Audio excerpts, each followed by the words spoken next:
Pár dní před Velikonocemi bylo na Karenském náměstí pěkně rušno. Děti si sem přišly nazdobit svoje břízky, které obklopovaly velkou již velikonočně nazdobenou břízu.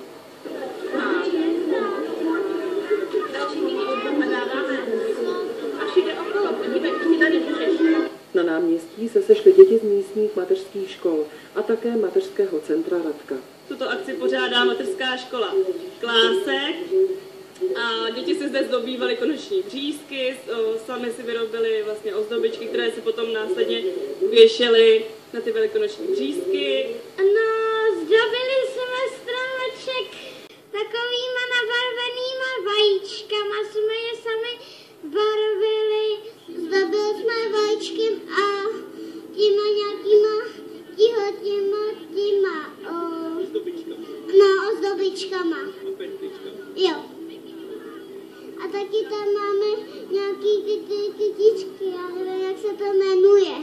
Nechyběli tu ani dva velikonoční zajíčci, kteří přítomným krátce připomněli, proč se stromky vlastně zdobí a jaké jsou velikonoční tradice. Děti si na náměstí zatančily a zaspívali, zahřát se je snažilo i divadlo Ondřej.